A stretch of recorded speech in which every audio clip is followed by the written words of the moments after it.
Así es, Marjorie, buenos días en Caracas. Nosotros ya aquí casi mediodía está en debate en el Salón Contiguo la plenaria de la OIT. Se están debatiendo los acuerdos para finalmente revisar todo lo que será el informe final. En este momento está conmigo Carlos López, delegado suplente por los trabajadores ante la OIT, además de asesor técnico de la Comisión de Normas. Vamos a conversar con él sobre cuál es su balance de lo que fue esta Asamblea General de la OIT. ¿Cómo han evaluado ustedes lo que fue todo este debate que se daba en este momento acá en la OIT, ya el día para llegar al final, a los acuerdos, y se espera al final de la tarde todo lo que tiene que ver con el informe de la Comisión de Normas? Sí, bueno, efectivamente, hoy es la plenaria final de clausura. En este momento se están aprobando los documentos, los puntos 2 y 3, que se refiere a lo que son migraciones y a lo que son recomendaciones para el trabajo en las etapas de transición de la guerra a la paz. En ambos documentos hay aportes importantísimos. La parte de los refugiados, obviamente, tiene fundamental aplicación en lo que está pasando en este momento en Europa, con la gran masa de refugiados que fluyen hacia los centros digamos, los principales países europeos. En el caso de la guerra y la paz, bueno, a nosotros no nos afecta mayormente, eso en todo caso a Colombia, que está pasando de una etapa de transición, y las recomendaciones el cuerpo de recomendaciones son todas aplicables y con mucha efectividad en ese tipo de sociedades. En esta tarde se va a presentar el informe de poderes, de la Comisión de Poderes, y el informe final de normas, en la cual esperamos también informar rápidamente a Venezuela. Queremos adelantarnos a mencionar de que hay un grupo de sindicalistas, o mejor dicho, una sindicalista venezolana metió una protesta sobre la forma como se eligió la delegación venezolana de sindicatos ante esta 106 conferencia. El alegato es que supuestamente no hubo representatividad de todas las centrales. En Venezuela hay una central grande que es la bolivariana, y hay 5 centrales por lo menos que manifestaron su opinión, su disposición de venir, y a los 5 se le dio un vocero, un consejero técnico, que es la misma cualidad que tengo yo, un consejero técnico. Y voy a hablar de CODESA, CGT, CUTV, de ASI, que es una central nueva que está en proceso de formación, y la CTV, que ya conocen, es la más, en todo caso, la más vieja y más tradicional. A todos se les dio un consejero y deberían estar participando aquí. Pero lo más importante es que a pesar de que la gran mayoría de esas centrales, las 4 viejas, no tienen ningún tipo de registro que verifique en Venezuela este, cuál es su situación actual, cuántos sindicatos tienen, cuántos afiliados tienen. Bueno, y eso estamos hablando de 15 años. Por ejemplo, la CTV desde las elecciones del año 2000 no más nunca hizo ninguna actualización. Entonces, hay un reclamo que luego entendemos que fue rechazado, aunque la comisión hace algunas recomendaciones de que se actualice la información. Esa información es muy difícil de actualizar porque son centrales que prácticamente no tienen vida, son cascarones vacíos, sin embargo están aquí Disculpa que lo viviendo. interrumpa, pero varias de estas centrales y varias de estas organizaciones sindicales trataron de legitimarse y ante las trabas que puso el Consejo Nacional Electoral nunca lo lograron. Eso es relativo. Los que han convocado elecciones, casi todas las federaciones de la Central Bolivariana han hecho sus elecciones. En el caso de mío específico, somos 3 federaciones originarias que hicieron sus elecciones y después las unificamos en una sola. Y el CNE da la posibilidad de hacer elecciones no tuteladas, sino con participación. O sea que es más un mito que una realidad de que no se pueden hacer las elecciones sindicales en Venezuela.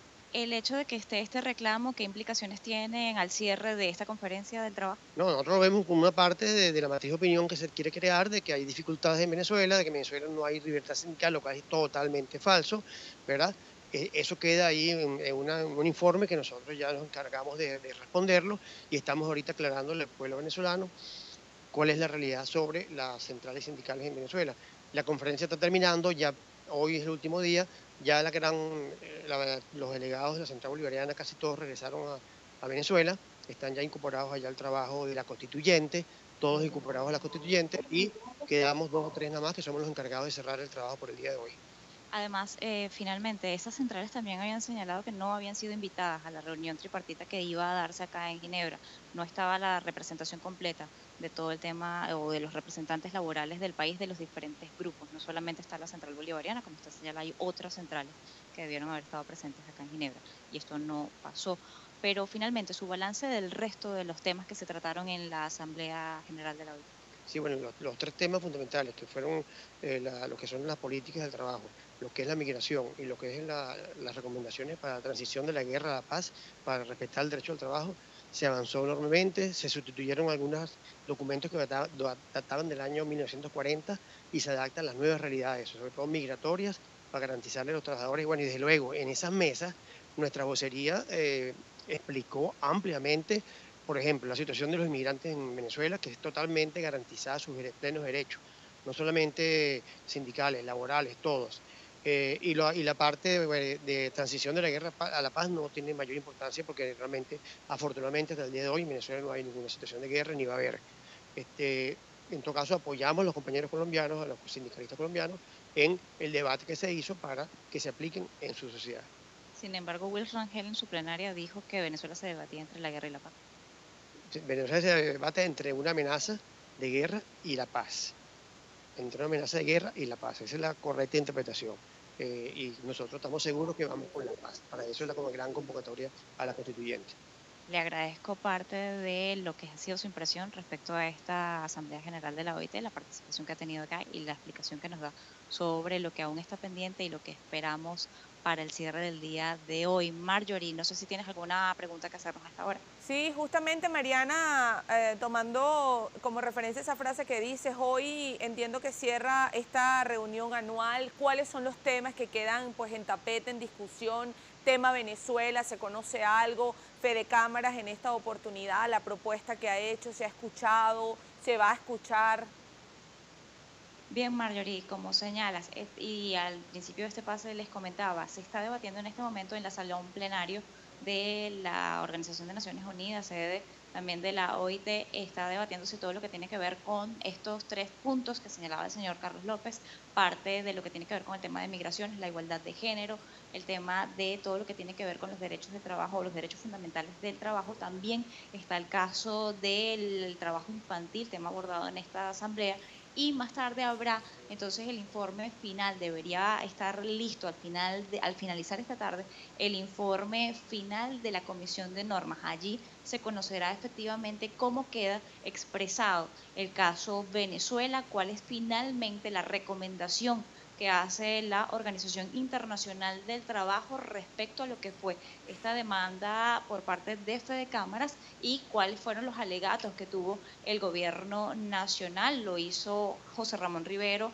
en esta reunión del Consejo de Administración de la OIT. Él expresaba que estaba en desacuerdo con parte de este informe. Lo que estaba claro es que el párrafo o uno de los párrafos, un párrafo que había solicitado Fede Cámaras no fue incluido. Ese párrafo es una especie de sanción, eso no fue incluido. Sin embargo, sí se dijo en esa reunión que se mantenían las recomendaciones de atender todo lo que tiene que ver con los convenios y tratados que se firman en el marco de la OIT, pero será al final de la tarde, cuando se conozca el informe, el día de hoy o mañana, el esperar cómo queda específicamente redactado allí el caso Venezuela. De resto queda esperar entonces la votación respecto al tema que les comentaba el señor López sobre la guerra y la paz. Bien, muchísimas gracias Mariana por este importante dato y por supuesto por esta cobertura que junto al equipo de Globo Visión Sin Frontera se encuentran dando en Ginebra a propósito de esta reunión anual de la OIT.